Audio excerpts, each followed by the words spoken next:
One of my all-time favorite books is The Choice by Dr. Edith Eger.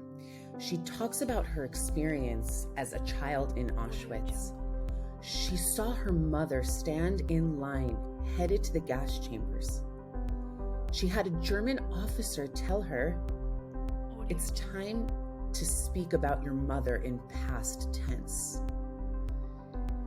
Today, in her 90s, she works as a therapist who teaches that we have the choice to either be a victim or to be free.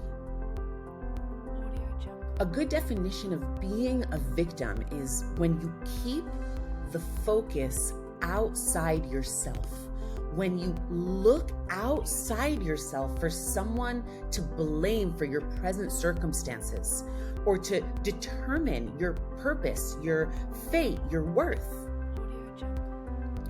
Dr. Eger never allowed herself to become a victim.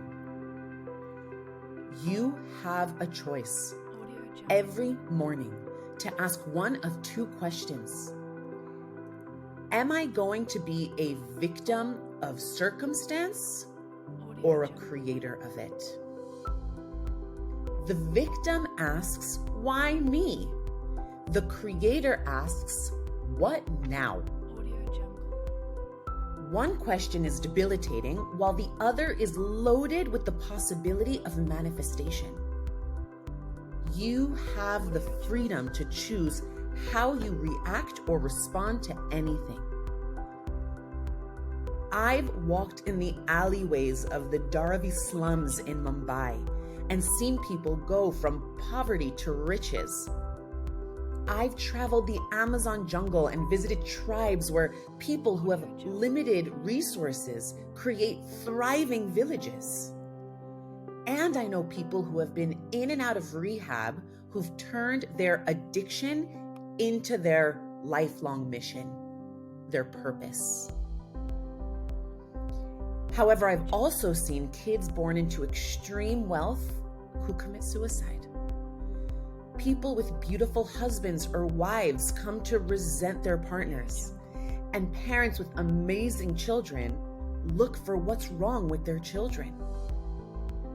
A victim waits for someone to make them happy. They wait for something to happen outside of them in order to find inner peace. See yourself as a person who creates your own reality, regardless of your circumstances. That mindset will set you free from mental slavery.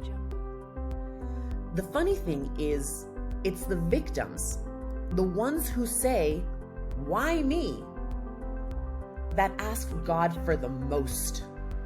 It's the people who aren't helping themselves or others that ask, "God, why aren't you showering me with wealth or a loving spouse?" My question is, what is that person doing to deserve all that?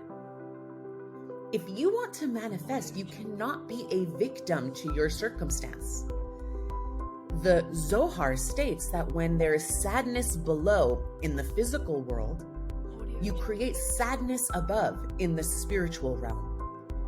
Whatever frequency you're operating on, that is what's being created in the higher dimensions, in the quantum field, so to speak.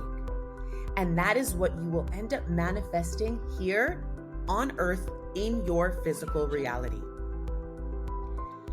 Our great Jewish sages say in Sefer HaChinuch that we are directly affected by our behaviors.